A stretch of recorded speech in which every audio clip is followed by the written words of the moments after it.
How's everybody? Appreciate you guys joining us tonight. Got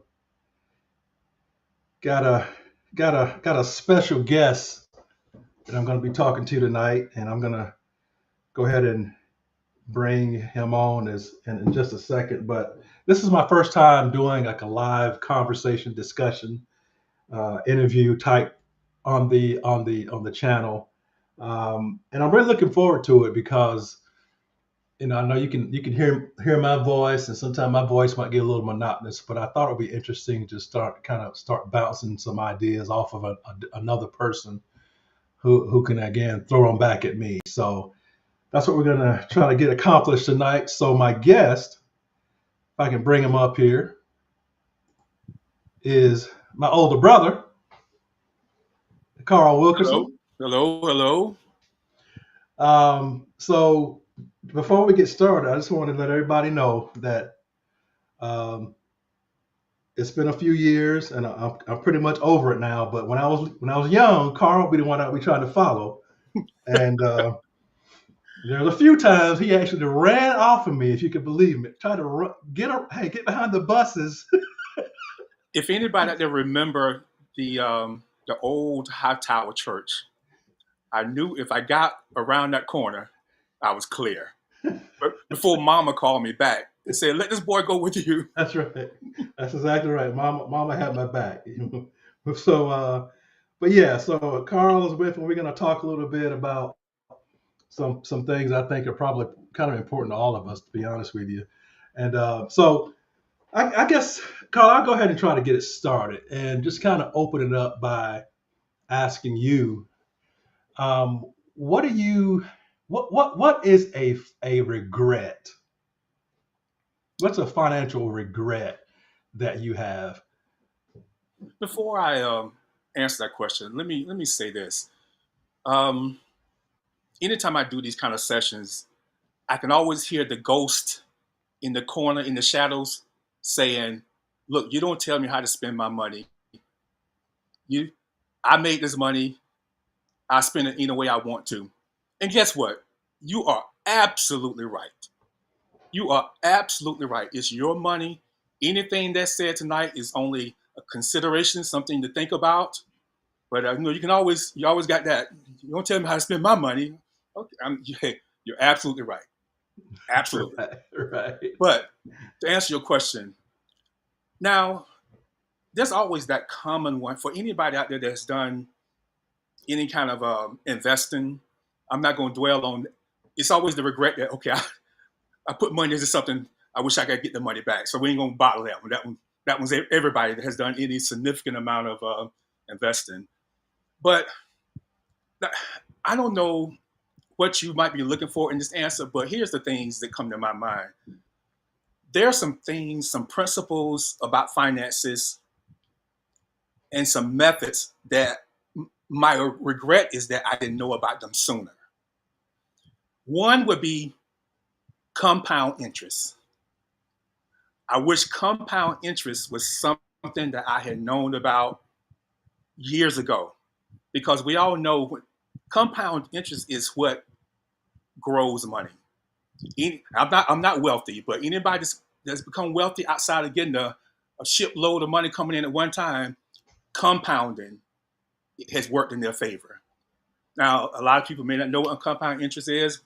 I don't know if Michael will get into that, but I'm answering the question of regrets. That's one of the things I really wish I had known about early on. And what's surprising is the number of people that I talk to that don't know what compound interest is. They never even heard of it, which is kind Right. of interesting. Um, the other one would be I wish I understood how Roth accounts work. Yeah. I have I have some I have some accounts that like I say, and I don't want anybody to think I mean I don't have a whole lot of money, but these are just principles I wish I'd known about. But Roth accounts is something I have money that I wish if I had initially known about it, I would have put it in a Roth instead of the traditional that I did do. Those are two things that comes to mind right away that I think about it sometimes. I say, man, I just really wish I had known about these two principles early on, because what people have to understand about finances, your greatest friend is time. Time is your greatest friend. You know, it's funny sometimes I'm in a group of people talking. You don't want to rain on anybody's parade, but I have some people. It's about 65 years old, and now I want to get my finances straight. I commend that, but Right. it is so much harder. If young people would get this, understand, see how money works, they can do just a little over a long time, and it's almost painless. So that's a couple of things that comes to mind that, man, like I say, outside of some investments that through the years, early on, my younger years, that wish I had that money back. But like I said, that's when everybody can say amen to that. That's done in investing. But compound interest and Roth accounts is two things that really comes to mind immediately. Yeah. I think when I was thinking about some things I wanted to talk about, when I started thinking about that, I don't think my answer is any different. I don't Mhm. think my response will be any different. I think about, again, just working, and if I would have had the foresight to just put away whatever I could. When you're young, getting started, you don't have a lot of money. You figure like you need every nickel. Mhm. But I can tell you right now, if I'd have known what I know now, I would have absolutely put more focus on, just like I said, not trying to blow it out of the water, just Yeah. saving what I could when I could. And by this time, I might have been talking to you from the, I don't know, I don't know, might have been in the Alps or somewhere. If I had, And see the thing, those two things I'm talking about. See, those things actually help you along. right, They're not like in a. If anybody's ever had just a simple savings account, you know what kind of money that gives you at the end of the year, a few right, pennies. But these are things that, and like I say, for years, that's what I had, just a simple, um, regular savings account. And I mean, if I just think about all that time, if I had had it in these kind of things, yeah. how much different it would be. I guess if I had to come up with a one, oh, I'll call that 1A. Mhm. I guess if I had to come up with a 1B, it's just something I personally believe, not I believe, I know is just something that absolutely steals people's ability to grow any amount of money to any significant level. And that is the money that I have spent in my life on vehicles. Hey, I was just like everybody else. I love the new car smell. I love it when you drove up and people say, "Ooh," when people, I was like, man, where'd you get that from? But hey, after that, after a couple of weeks, that's gone. But just the amount of money I've spent, monthly payments, and I just think if those monthly payments, obviously, me and my family had to have something to ride in. Not what I'm talking about. I'm not talking about riding around in a wagon, a horse drawn wagon. I'm just saying, but the amount of money I spent on car payments in my life, that Mhm. money put into something like a S&P 500 index fund, again, my life would be remarkably, remarkably different, right now. So, But but see, that's the problem. We're talking about something tonight that is not sexy. right, It's sexy to drive up in a new car. that's right, You know, like I say, because everybody says "ooh wee," but saving money is at least not why you do it. Now the end result can be very sexy, but I think a lot of times I think it's just not the thing that gets the attention and has the sparkle to it. So, and saving is kind of behind the scenes. People don't right, see that and say, "Ooh, you saved a right, dollar." right, So it's that's the gravitational pull is that people are just kind of drawn to and I don't have this conversation to tell people don't have anything. That is not what it's about. But uh, you know that old number one principle. If you got more going out than you got coming in, you got a problem. You got a I, problem. I don't care. I don't care what you tell yourself. I don't care if you. I don't care if you do the quote. I never have another broke day in my life. Okay. And see, that's the thing about this whole thing is that finances is steadfast, grounded on principles. Right. I mean, you can say what you want, you can tell yourself what you want, but it's principles. And going back to what I said about a person saying, I can spend my money like I want, fine. But these are principles that you cannot get around. There's nothing in your repertoire that can make you get around if you got more money going out of your budget than coming in. It's gonna add up some kind of way for you. It's just no way. No way. No way. I can't. The number of times I have somehow found out that someone that I look from the outside and me and everybody else would have assumed that they really had it going on. I mean, they really, and somehow I become privy to a little piece of information that lets me know um, that's all a facade Mm-hmm. because the direct deposit was late this week and they almost had a heart attack. Mm-hmm. You know what I mean? So it's Right. like, wow, they're that stressed because the direct deposit was 1 day late. Are you serious? But Mm-hmm. again, we can't see the money you're saving. We can't see how much your nest egg has grown because you consistently contribute to these accounts and compound interest working on your behalf. Nobody can see that. They can see your car. They can see the clothes you're wearing. They can see your house. They don't say they can see the house. They don't know that the furniture might be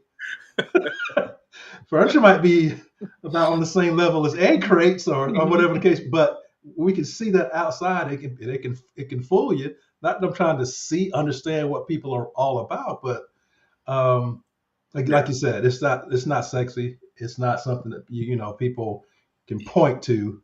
Mm-hmm. Um, but I'll piggyback that with my next topic is in this economic uncertainty that we have going on right now. Mm-hmm. Here's the time. Let me see. There was a famous investor that basically said, it's when the tide is low that you see who was out there swimming naked. When Pretty when it's blunt.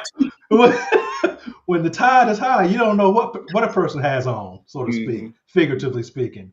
When Mm-hmm. the tide is low, when there's economic uncertainty, that's when you start to understand where you really stand.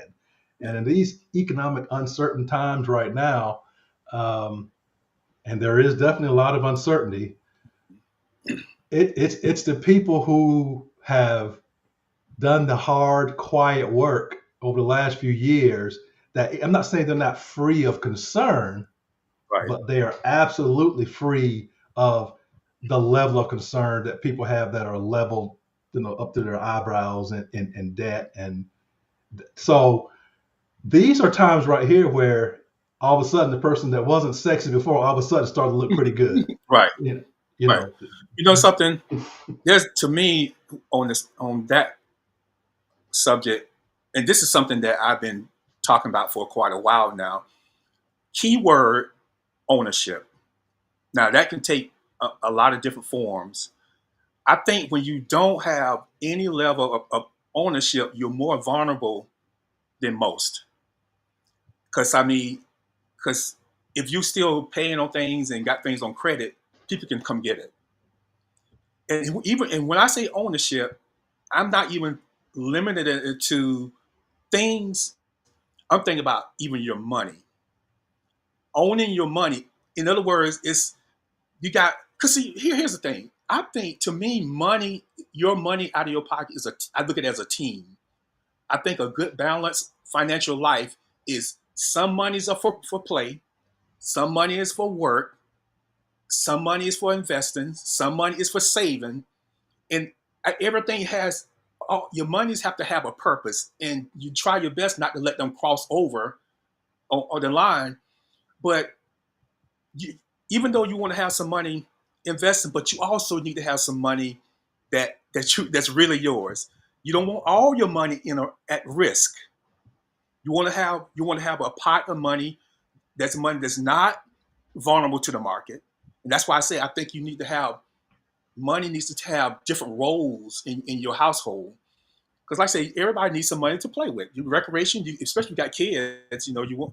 Um, and that's another thing about talking finances. Everybody's situation is different, and a person, a young couple with 3 or 4 kids, your outlook and the way you navigate is going to be a little different from some other people, older people who have gone through that stage. But I think to me, a key word is ownership. When turbulent times like you're talking about, you need you need to own some things. Right. Everything don't need to be on credit at that point.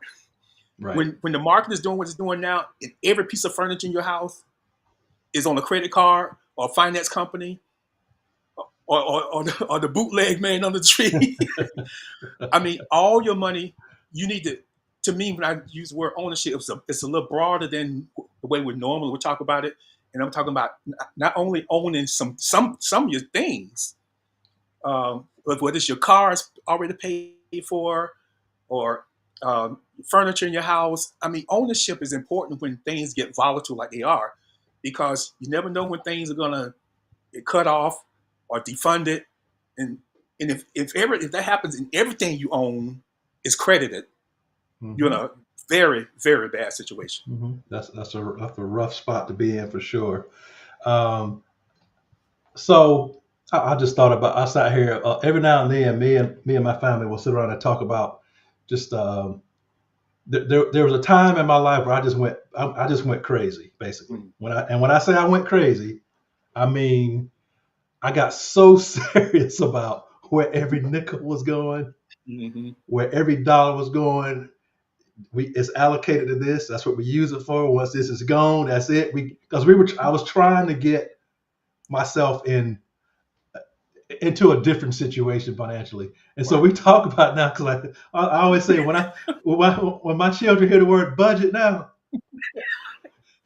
I'm, they probably want to break out in tears because but that was a period. Mm-hmm. I had to ease up a little bit, Yeah. but and It's I said, well, about balance, right? yeah, you had to find balance. Had to find balance. But Yeah. I was in a hurry. Right. I was in a hurry um, for incidentals, just in case something happened. I wanted to be in a situation where I didn't have to panic, and that was my biggest focus. Like, Yeah. okay, this world is crazy. A lot can happen. They didn't necessarily understand at the time, but I was just trying to make sure that if something happened to Daddy's job, that we still gonna be fine. Right. That's where my head was. So, um, Yeah. but so And I kind of there was a point when Tammy and I, it was early in the marriage, and there was a lot of things going on because when you first get married, you're trying to establish a lot of things.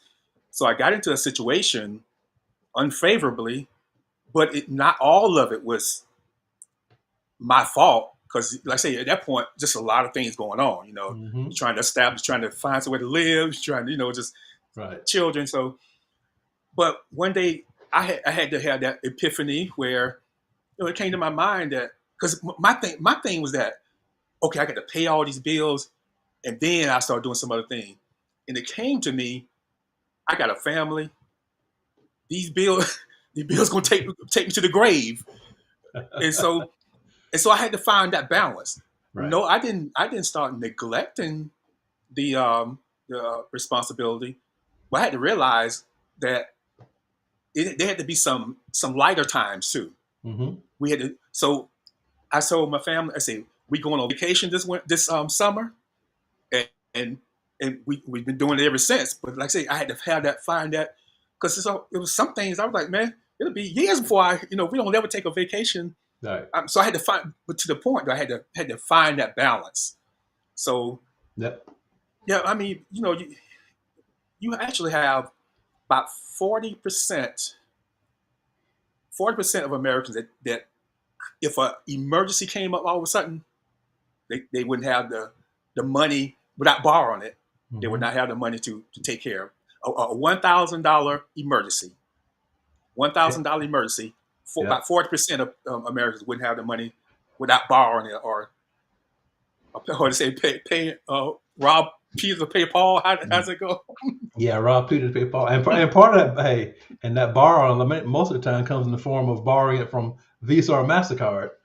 Yeah, Um, absolutely, so, absolutely, absolutely. you mentioned Tammy, so this is a perfect segue. So one of the things, sometimes people in the personal finance space, they can be pretty dogmatic about things or the way they do things, and Mm, like you said, personal finance is personal by mm, definition. yeah. Everybody's situation is different, but there are some people who, when they're talking about household finances, there's some people who are just very, as I said, very dogmatic about how it should be done. And specifically, what I'm referring to is if you're married, let's talk about married couples. If you're married, all your money should be in one account. Everything is paid out of the account. Everything is joined, and that's the way to do it. Mm-hmm. And so that's the school that I've been in for most of our marriage. Mm-hmm. Yeah. Kim and I have we that's what we've done. We have discussed other methods, but Mhm, we always came back to, okay, no, mhm. this is the way to do it.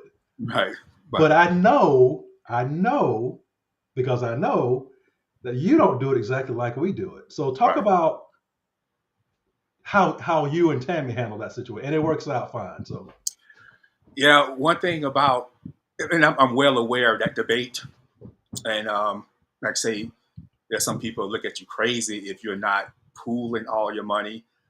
Maybe it's the mentality of we are one. maybe, one in the spirit. maybe that's the mentality behind it. But the thing about it, what matters is end result, and whether you lifting the table by both you being in the middle of it or lifting the table by you being on the end. Now, I will say this for anybody listening: you choose your method, but there's a level of trust. I ain't saying that the other way don't require any, um, but when you're not pooling together, there's a level of trust. Hey, make sure you're with somebody that you, you know what's going on. I'm telling me, say, Carl, you don't ever have no money. I know, I know, but it's almost on an assignment type thing. It's like, okay, this is what you do. This is what I do, and and what makes it evident that it's working, that there's nothing being repoed, there's no bill collectors calling. So with this method, if they're thinking about this method, if they're concerned about, okay, are the person going to take care of what they're supposed to? I mean, that's going to come to light. Right, So right, so it's kind of on an assignment basis, and I say you say, okay, you handle that, I handle this, and in the end result is all that matters. It's all right, that matters. Like I say, now there's a level of trust in the partner that I mean, because we've known this to go awry. We've seen people do something like that, and somebody got another house in another state, or or, or got something that you didn't even know about. So that's why I jokingly but seriously says that there's a level of trusting that the person is doing what they say they're going to do, and even like say even at that, you want to know that that person wants to even the necessities are taken care of. They're not doing something right. that's destructive to the not only the household but the relationship. Yeah, yeah. You gotta know. Know You who your gotta labor. know them. No, yeah, yeah. Know those that labor among you. And what? But Yeah. I mean, you got different. You got different. That's why I'm always kind of saying that yeah, there's some things, some basics that probably going to benefit you if you can hold to those certain principles. But Hmm. you got different people, different personalities, different people are wired differently. People, I Hmm. mean, there's all kind of things that make your situation unique, Right. and in turn make my situation unique. So yeah, you just have to do what works for you. But I specifically wanted to talk about that because I know there's I know And there's guess some what? people. Guess what? Recently, I spoke with a financial person. I mean, we were just in conversation, and I told him about our structure, and he said, "You'll be surprised how many people I come across that is doing that."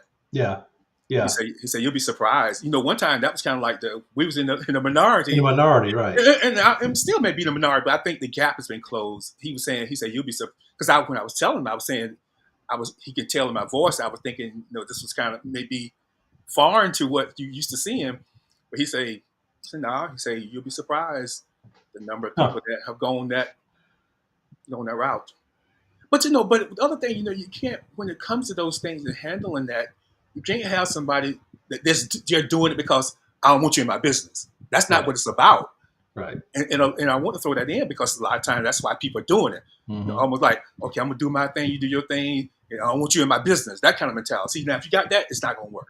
Right, Because right, because in that point, even after the bills are paid, you can't even have a conversation about money because people they're gonna get offended right. because their mentality, I want you in my business. So now they feel like you're in their business.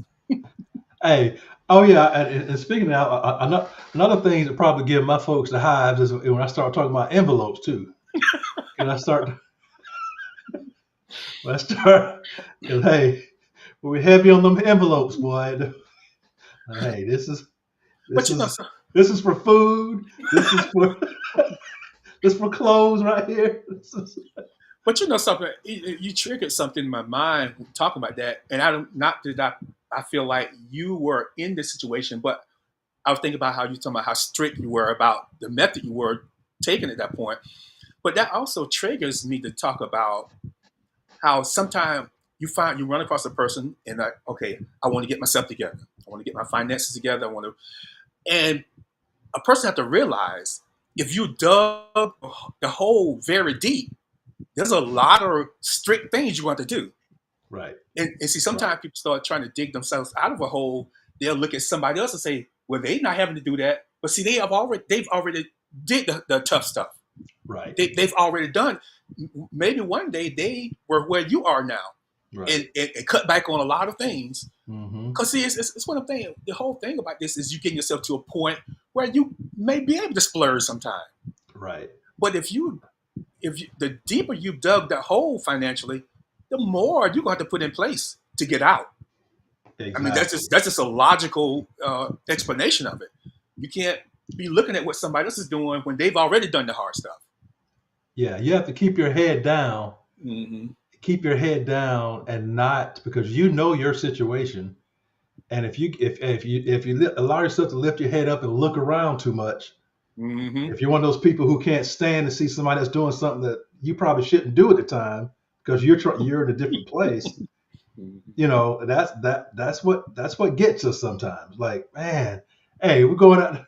Let me see, I can spend this much money on food, but but the boys are going out to eat at the you know, and all of a sudden you can hey, it doesn't take much to justify. Oh, okay, yeah, this is one time I can. It doesn't take much at Going at the all. old times. Going at Yeah, the yeah, old times. yeah. That's right. That's right. You can justify just about anything Right. if you allow yourself to get to that point. So, but that's not always. That's what I say. It's not. It's simple. It is definitely simple. Right. But we live in such a consumer society where there's this all kinds of stuff trying to draw our attention and in turn draw our dollars out of our pocket that um, it's definitely not easy. It's not Right. easy unless you completely dedicated to it.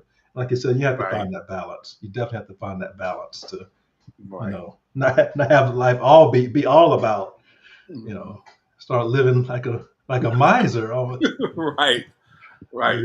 But like So what's say, but the fact is, like say, just if you and you had fun digging that hole for yourself, and now you want to turn around this, and it starts in that mind. You got to get your Mm-hmm. mind right. You got Mm-hmm. to get your mind. I think there's a heavy psychology to finances because, and I know you probably experienced this. You almost got to get yourself mentally to the point where you are numb to the money that's going being put away. Mm-hmm. Because it becomes such a routine.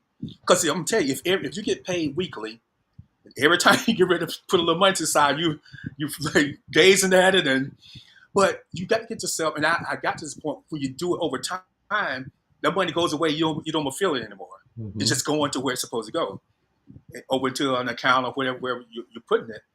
So there's a psychology to it where you got to get your mind conditioned to that, and let it become a lifestyle. Let putting that money away becomes a lifestyle. After a while, you become numb to it. You almost don't even notice it's going. Because what happens is you learn to live on what you have left Right. after you put that money away. Right. It's like you're paying yourself. It literally is another bill. Hmm. It is literally just another bill that you're paying. Exactly. And I heard a guy say something the other day. It was really very simple, but he said, he was talking about regardless of how you do it, it's going to cost you something. Hmm. If you're serious today about preparing for your tomorrow, like I know you and I are both very interested in that. If you're serious about that, it's going to cost you something today. In other words, there may be some things you're not going to be able to do today. Hmm. On the other hand, if you just spend today as if there's no tomorrow, then it's going to cost you tomorrow. So Hmm. it's like there's a cost, so regardless of which decision you make. There is absolutely a cost. Just a matter of which one do you want to pay? Because I'm gonna tell you that, hey, because I'm on the other side of it now. I'm gonna tell you something. The cost, the late cost, that's not the one you want. Because Yeah. early on, what it's costing you is a eat out here, or a trip here, or a shirt here, or a pair of pants here. That's what it's costing you in your younger years. But Right. the cost in your later years is not what you want. And I Yeah. guarantee you, you can talk to any older person, they would tell you that. They would tell you that. Well, and you probably saw one of the videos I did a few weeks ago. It was this pretty big survey that's done periodically, and that is the number one regret of retirees is what you just said. The number one regret they have is that they didn't save more money. They're That's retired, they're done, but they're living in retirement in a way that they really would rather not live because they didn't save enough money while they were working. That right. is the number one regret by far, and Right. that's the situation. It's rough and it's sad when you have to scrimp Mhm. once you get to that place, and it happens every day. I mean, Because you but can't make it anymore. You, you you can, you got yeah, to the point where you can't go out and make it. yeah, you lost your shovel when you stopped working. You lost your shovel. Your shovels, the income you had coming in, you had a pretty big shovel. That was Hmm. your opportunity to put it away, and Hmm. now you're trying to live on it, and Like, it could be a rough situation. like I heard an older guy standing on the sidewalk, younger guy walking by. Don't be that younger guy. The older guy said he got his whole check. He said he's wearing his whole check. Yeah, yeah, So you don't you don't want to be that.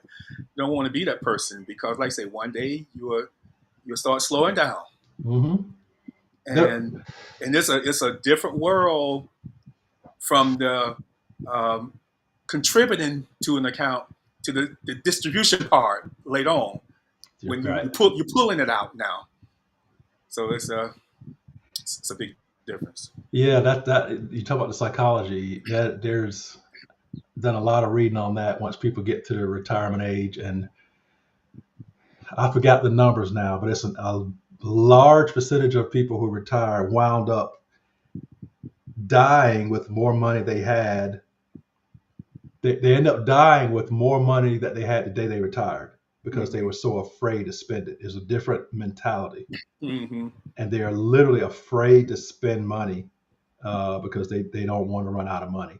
And so Yeah. what ends up happening is they end up leaving it to their family. Mm-hmm. Nest Yeah. egg grows bigger than it was the day they were retired.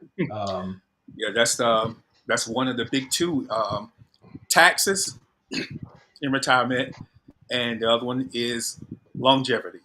yep, Afraid of outliving the money. right. That's Those, it. and that's why going into retirement. In it, let me throw this in. It's not just if you've been saving, you got your money, but you better have a strategy.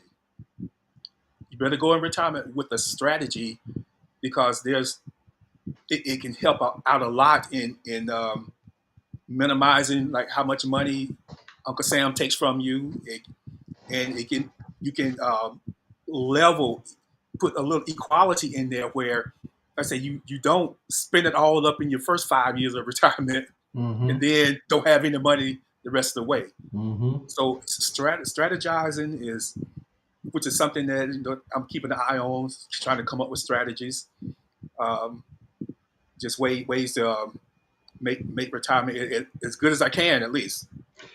Yeah. So that's what I was going to get to next. You're kind of at that point where you're looking, you're walking almost wide open into retirement. You're a few years older than me, and I know that's something that's really been on your mind, and you're trying to make plans for that. But one area I want to just touch on briefly, and that is, and I mean, wait, I ain't getting all to the details of your financial situation, but I do know this. I know you got it. I know you. I'm a little envious of you for one little reason, and I've told you this personally, so I'll say it here. I'm a little bit envious. I know that's envy ain't good. I gotta lay it down. But people with a pension, Hmm. people with a pension are that's like gold. That's like worth its weight in gold these days because it's a guaranteed. I don't care no, regardless of how big or small it is. It's a guaranteed source of income. So it just gives Hmm. people that peace of mind that that's coming, and it Hmm. also reduces the money that they have to pull out of their own nest egg to live Right, on in retirement.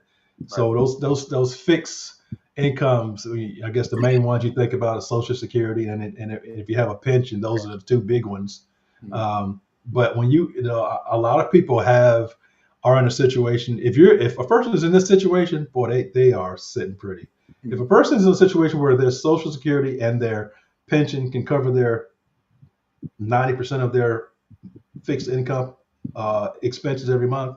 Hmm. Boy, Yeah, that's an envious that's an envious spot to be in. It really is. in it shows that in 1980, 83% of people had pensions. Right. Say, but it did. I think in 2020, I think it came down about 15%. Hmm. I mean, it's almost extinct. Let's put it that way.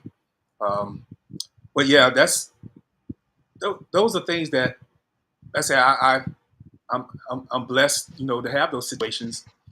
But you're right. That's just very seldom run to anybody now. Because now, and the thing about the pension is like when you walked in the door of a company, you didn't have to do anything. You just Right. start happening. And so yeah, that's definitely And hey, and that 15% you're talking about that has a pension now, most of those work for like some kind of government entity. right. And So that 15% was 2020. So yeah, oh yeah, it was 2020. So so yeah, it's right, it might be three now, right, but yeah, right. you're right. Those Most of those are certain types of jobs where people still have those. But yeah. That's one thing that hey, there was one company I worked for in the past that they had a pension when I walked in the door. I guess as soon as they saw me walk in, they just they can't they killed it. So I might have enough to get like $200 or something like that. They went on. And for the younger people that starting jobs, or and what that means is what we're talking about. What that means is everybody, most people will have the 401k now, Hmm. and what that means is you got to get in on that. If you don't get in on the 401k, you're doomed. Yeah. I mean, so that's why this we brought this up tonight, because like we say, it's almost extinct. Because I remember when they was crossing over, it was basically like get in the 401k. Hmm. If you don't, you have nothing. You You won't know. have anything. So yeah, that's the importance of us bringing this up, is that you make sure, because once again, when people are young, a lot of times they don't think about certain things. So you have people that hear about the 401k, and sometimes because they don't understand it. But Right. let me encourage you, find out about it. Go look it up, because it's if you don't have a pension, you got to voluntarily get in on the 401k. And if you don't do that, it's a bad situation when you hit 55 and you haven't done anything. That's a tough situation. Yeah, I get a chance to talk to um, some people who are much younger than me every now and then, and I'm always trying to just get them. And like a lot of times, they just don't really know. They Hmm. just really don't know, and they're just kind of out there. Right. They're working, Hmm. but they're just kind of out there and don't really have any, don't have a plan for their money. And I always tell them, I said, look, you're not gonna always be as cute as you are right now. Right. You're not. Right. You're not always gonna be as big and strong as you are right now. Um, so do your future self a favor. Hair will always be black. Yeah, yeah, yeah. You know, I started to say Jerry curl, but that's our yeah. days. You don't need that. You don't need that just for men and just for. Yeah, so I try to encourage her. Hey, man, I know you're not thinking about this right now. I know you're not, because I wasn't at your age. Right. But hey, just almost like just trust me. Yeah. Just trust me. And, Just trust me. and the thing about it, when the 401k first came along, like companies started adopting it, it was really new. It was brand new. So a lot of people didn't bother because nobody knew what it was, didn't understand. But see, that's no longer the case. You can find a lot of information on it now. But like I say, when it first came to us, it was like brand new. It was like, what is this? They gave us a little brief explanation what it was Hmm. all about, but still didn't totally understand what was going on with it. And there are a lot of people also who have had businesses, and obviously there can be great benefits to having your own business. It can also require you to spend a whole bunch of hours trying to get that business up and running. But what I'm getting to is there's also a lot of people who've had business who have done well, who have made money, but their energy was all into running the business, making money for the business, but them as an individual didn't set up like a solo Roth for themselves. They didn't really set those vehicles up for themselves, um, their retirement accounts for themselves. And even though their business did well, now Hmm. as they get older, it's Hmm. like I don't have what I should have had because, and it's not because the money wasn't there. It's just because it wasn't something that was in their purview, and they just didn't really.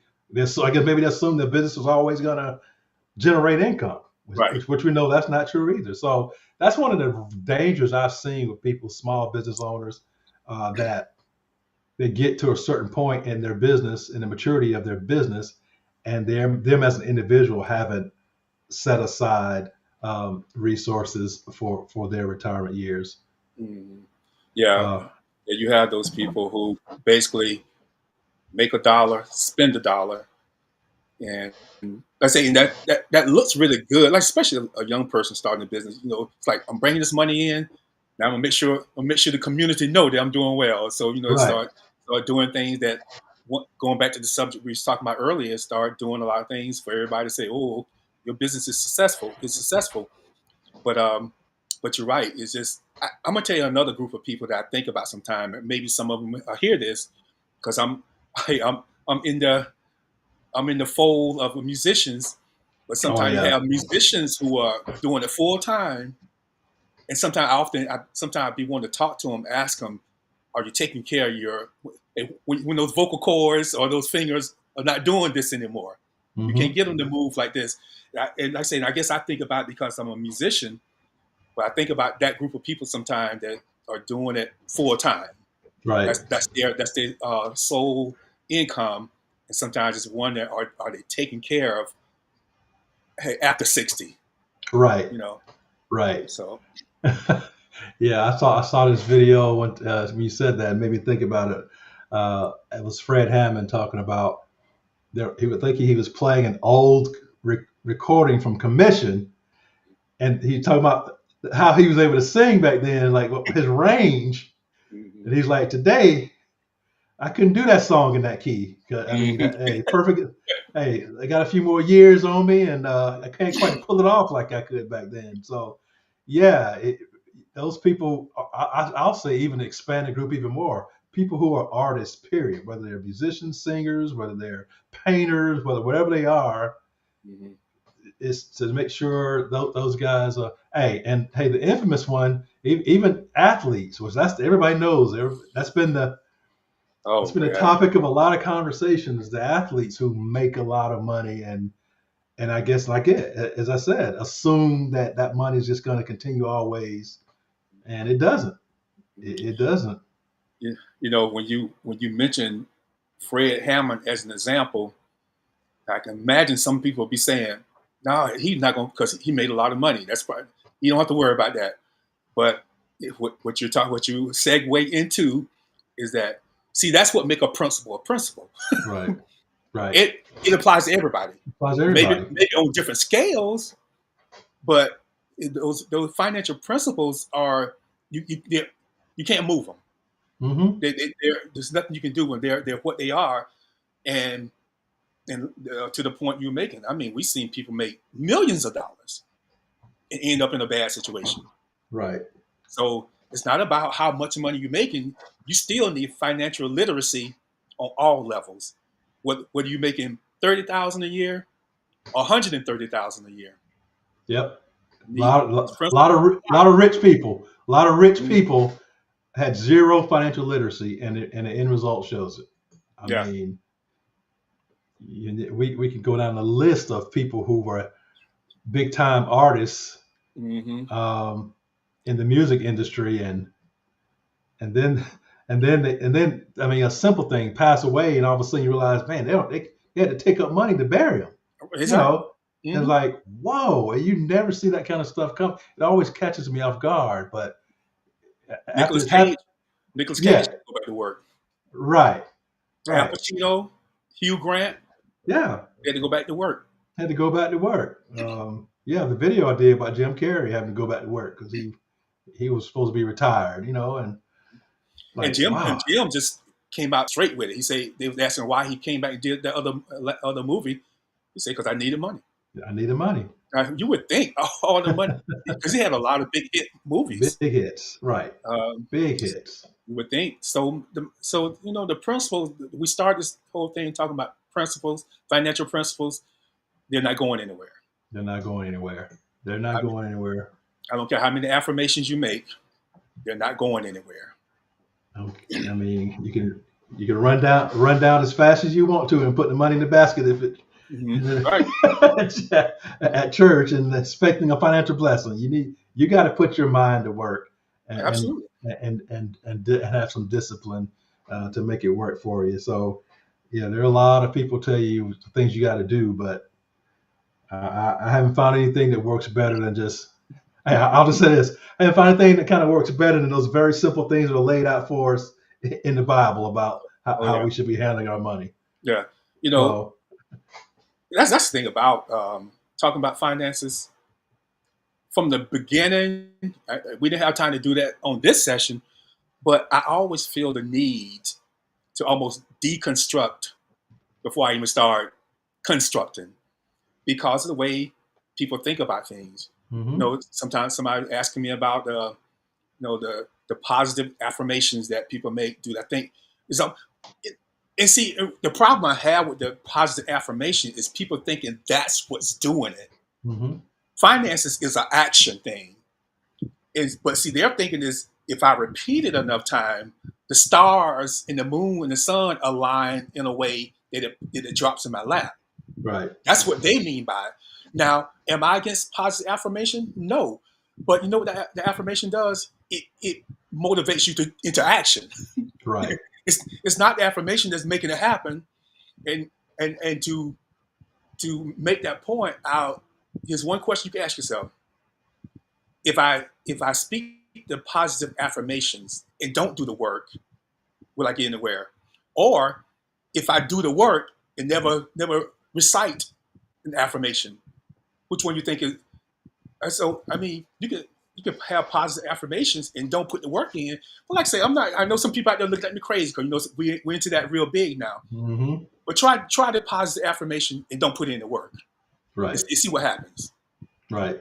Because I mean that's like I say. I think I'm not knocking the affirmations, but all the positive affirmation does is to motivate you to the work, to put the Do the work work.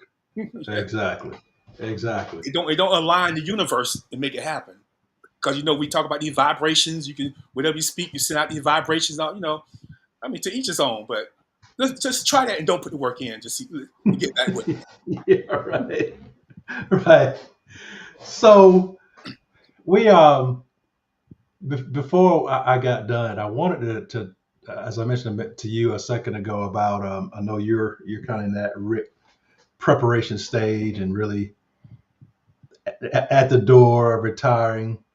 What is in your situation right now? What's I guess what's at the forefront of your mind as you are at this stage of your life from a financial standpoint?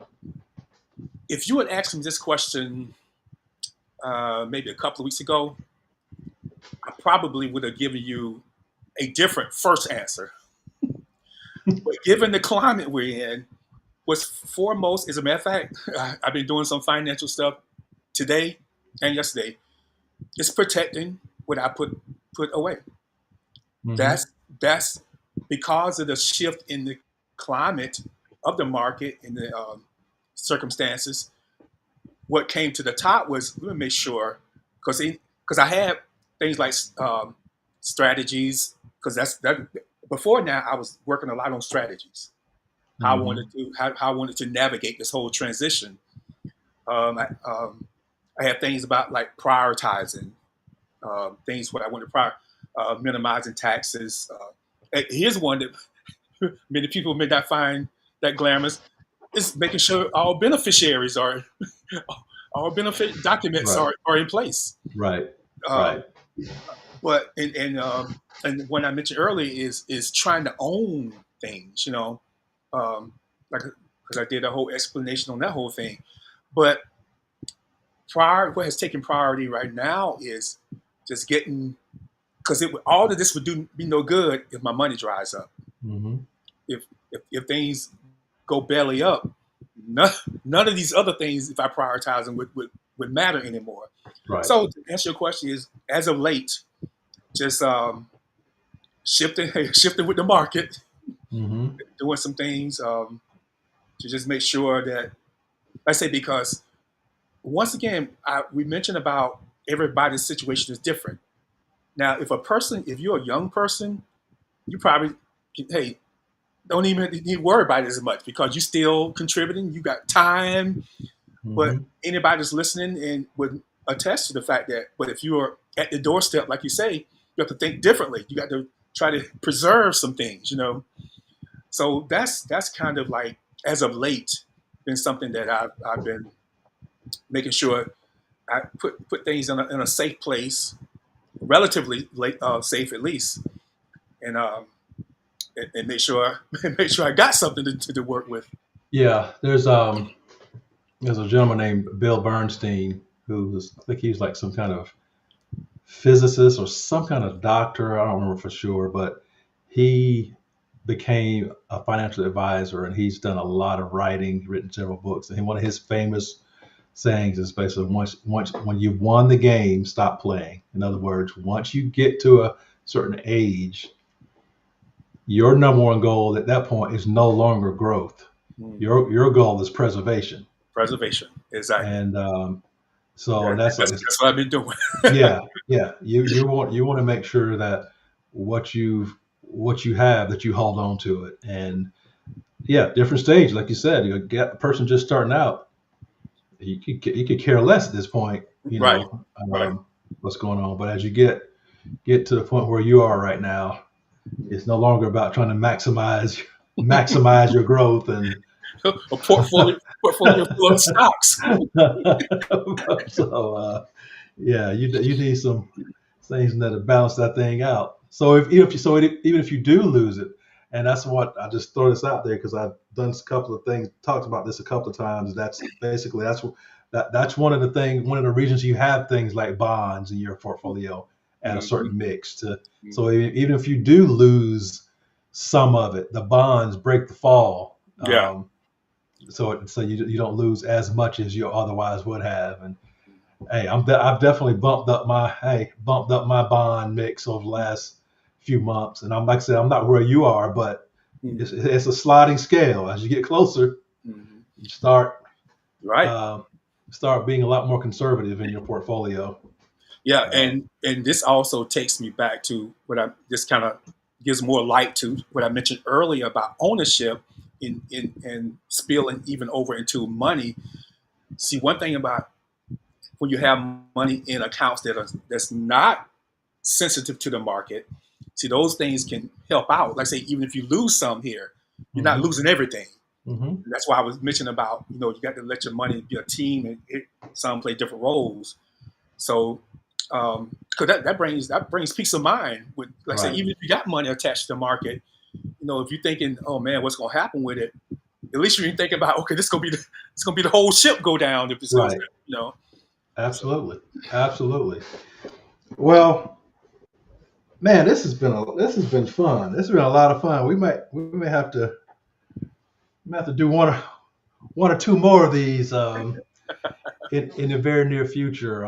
This is obviously something ready, I enjoy. ready. This is something I obviously something near and dear to me. I enjoy it, and I know you and I have had some conversations. Well, I guess over the last few years, as you were getting closer and closer to where you are now, and I, I've tried to a couple times. I've had to say, "Hey, have you ever thought about this?" Right, right, I'm taking, right, um, right. but this is like I say, personal And finance so is let me say, and I value your input because, like I say, this is something that you study yeah. very thoroughly. So, I mean, I, there's been a few times you said something, and I was like, okay, man, let me look into that. And yeah, you know me, I'm always yeah, going to still make up my own mind, but yeah, that's you want right. to intake information like that. Right, right. I got a couple other groups of guys I talk to quite a bit, and I'm always trying to throw out stuff, and they, like you said, a couple of times, one or two of them would say their response would be like, "Wait a minute, hold on, what? Say that again now." Like, Right. I hadn't thought about that. I was Hmm. like, okay, well, check it out. Just see, you ain't got to do it. Just check it out. Like I said, that's all I ask. I ain't trying But, to take them but from you. before we get on, I meant to, for the listening audience and the viewing audience, I want to point out the obvious. Now, I know y'all see Michael with his professional microphone and weird screen, right focus, then blur out the background and all that. Look, I know I'm the bootleg. I understand. Oh man, Use the laptop microphone and all. we, So for all y'all out there talking that trash about that, I we know, I know. it doesn't matter, man. It's all good, man. It's all good. Um, but I appreciate you, man. I really appreciate you joining me. This was my first time doing this. I think it went over remarkably well. I think so too. Looking forward to doing this again. Um, I've learned some things during this, even with my program here that I'm using tonight. Just I've learned some things that I can kind of. So I was the guinea pig. Yeah, you to get it. Yeah, I Okay. wasn't gonna call you that, but Yeah. Yeah. So, you got anything else to say before we get out of here? No, man. I say I want people to just understand that these are just suggestions. You look at your own situation, but I would encourage you to consider something, some avenue in your finances. Don't let it just be a random road that you're taking. Just have put some thought into it, put some time into it, and it's not always about you can't have anything. Because one thing I found out when you start talking about going through this process, sometimes you can still have things. Sometimes the problem is people trying to do everything at one time. Through this Right. whole process with me, there's things I got where I did it one at a time. Once I got this one done, then I went to the next one. That delayed Hmm. gratification, even though I Hmm. wanted the other thing. So sometimes that's the method. It's not about people trying to make you wear overalls and bro games the rest of your life. Right. So, Right. but yeah, but just consider some method because when you get older, you would be so glad you did. Yeah, we can afford anything, just not everything. So, Right, right, right. so all right, guys. Well, we appreciate you guys tuning in with us. Yeah, I'll be back real soon, and Carl will be back real soon too to talk to you about some more stuff that we got need to get off our minds, get off our chests. And so for tonight, this is Mike from the Financial Deviant channel, Financial Deviant page, saying good night. Good night.